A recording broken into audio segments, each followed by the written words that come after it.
Bangladesh's police and army are after the students.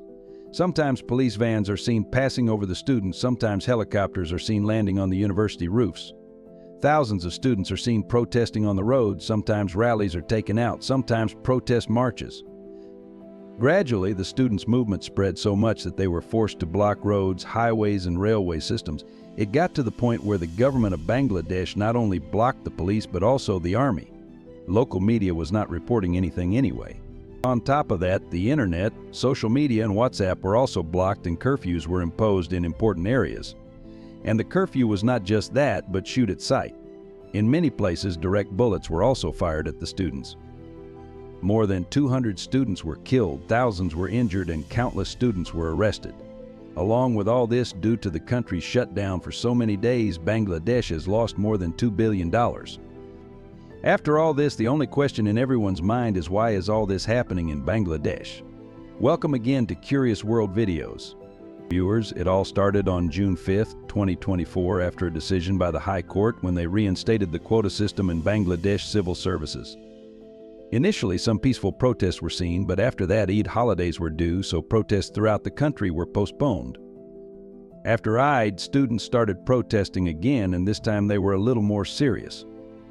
They blocked roads and expressed a demand to end the quota system. Although the purpose of the protest was to end the quota system, but as time went by, many more reasons were included in it. There is a government of the Awami League Party in Bangladesh, and there is a student wing of this party called the Chhatra League. Members of the Chhatra League attacked the protesting students at many places, and that too with the support of the police. In this regard, the students who were previously protesting only against the quota system ran a wave of anger. At many places, the army used armed vehicles against the protesters, which made it seem that the United Nations was involved in all this. When this news went on international media, the whole world had a bad impression of the United Nations. And the UN asked Bangladesh for a reason to do this. It turned out that some vehicles had been rented to the UN mission, but the logo had not been removed from them. The anger of the protesters had not yet subsided when, on July 14, 2024, Bangladesh's Prime Minister Sheikh Hasina gave some remarks which made the matter even more serious. He said that if freedom fighters are not given a quota in jobs, will Razakar be given. This statement by the Prime Minister seemed like a fire. But you will understand the real value of this statement when you know about freedom fighters and volunteers. As you know, Bangladesh used to be part of Pakistan before 1971.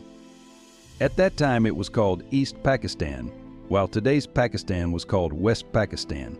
East and West Pakistan were divided by India. There was a lot of distance between the two, and there were many differences between the two except religion, in which the language difference was the biggest. There was a lot of hold of Sheikh Mujibur Rahman's Public League in East Pakistan, while there were different political parties in West Pakistan. At that time, martial law was in place in Pakistan, and General Yahya Khan, who was the chief martial law administrator at that time, was responsible for holding general elections in Pakistan. In these elections, East Pakistan's Public League was very successful, which swept 167 seats out of 169 seats in East Pakistan. Now, the total seats of the National Assembly of Pakistan were only 300, of which 167, i.e., more than half the seats East Pakistan's Public League had taken. This meant that the Public League could easily form its government in the National Assembly of Pakistan. But the military leadership at that time did not want this, which led to a civil disobedience movement in East Pakistan. On March 7, 1971, Sheikh Mujibur Rahman gave a sign to be separated from Pakistan in his speech, and on March 23, the first Bangladeshi flag was hoisted on many houses in East Pakistan. As a result, a military operation was launched in East Pakistan, whose aim was to prevent East Pakistan from being separated from West Pakistan. This war for Bangladesh's freedom continued for the next 9 months, in which some units of the military in East Pakistan separated from Pakistan and formed their own force to gain freedom, which is also called the Bangladesh Forces Mukti Bahini, or Freedom Fighters. On the other hand, the group in Bangladesh that supported West Pakistan is called Razakar. In the last 2 weeks of this war, Bangladesh also gained support from India, and thus East Pakistan became Bangladesh apart from the West. Now, because Bangladesh was liberated with the help of freedom fighters, Sheikh Mujibur Rahman, who had become the president of Bangladesh, kept a separate 30% quota of freedom fighters in the Bangladesh civil services. In 1997, that is 26 years after the Liberation War, the recruitment of freedom fighters in the Bangladesh civil services decreased significantly, due to which the government increased this quota not only for freedom fighters but also for their children. And then in 2010, the quota of freedom fighters was made eligible for their grandchildren. But despite this, only 10% of the freedom fighters were taking this quota, and the rest of the quota was wasted. Now, in the whole country, those who want to work hard on merit and get a civil service job, their quota was 44%, and that too is now decreasing. So this thing seems very bad to students, that even after working so hard, we can't even get a 44% quota of merit, while the freedom fighter's family can easily get a government job without doing anything. On 8 March 2018, a petition was filed against the quota system in the Bangladesh High Court, which was rejected by the court.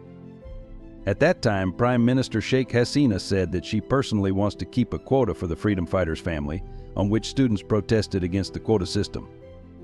Students said that either the quota of freedom fighters should be merged into the quota of merit, or the quota of freedom fighters should be reduced. On this, Prime Minister Sheikh Hasina issued an executive order and terminated the quota system from Bangladesh civil services.